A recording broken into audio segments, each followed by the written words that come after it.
The first Berserker Khazan has been a wake-up call for me. As someone who thinks they're pretty good at games and has mastered plenty of Soulsborne challenges, I thought I was ready. But even beating the demo without dying wasn't enough. This game broke me.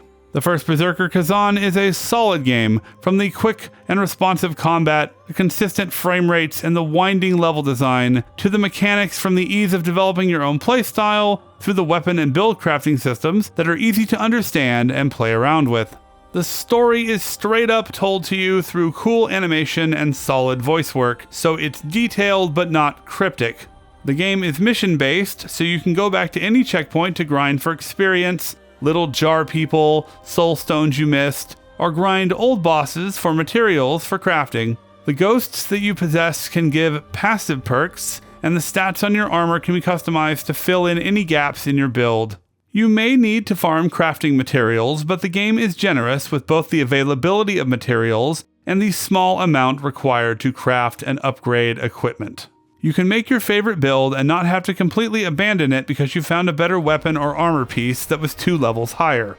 The locations you will explore and fight in look good, but other than a few standout areas, most are just gray and feel like the vibrant slider on Photoshop was turned down. There is sometimes a strange blue or red misty overlay, even indoors. There is such great design with detailed environments, why not show them off with more clarity and not a fuzzy filter?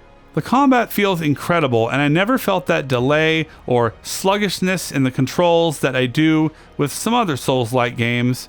You are rewarded for getting parries and dodges and learning boss attacks and patterns. I played on normal and fought all the bosses with no additional assistance except that one time I summoned a guy just to see how fast he would die. About 15 seconds. This game's freaking hard.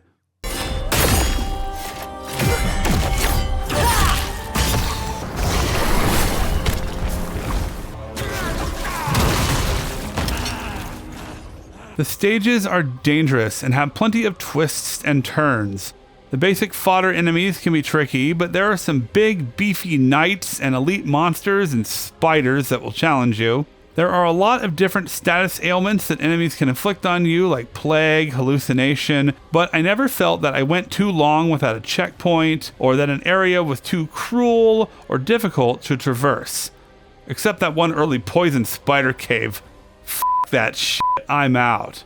The bosses, though, are in a league of their own, even when compared to other Souls games.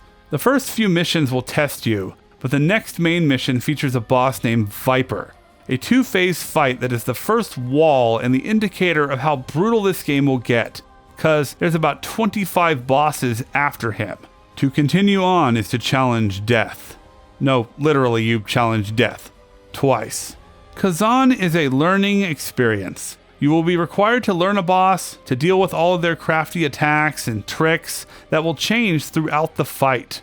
You are studying your opponents not only for survival, but also to capitalize on their openings and weak points. The enemies have stamina too, and when they run out, you are able to combo them into and out of stagger. You will learn to utilize your skills to really pile on the damage if you're aggressive enough. Most bosses have 2 sides to them, the top half of the health bar and the lower half. They are hard enough at the beginning, but then the second part might have an attack you recognize, but it will be changed in some way to throw off your recently learned skill set.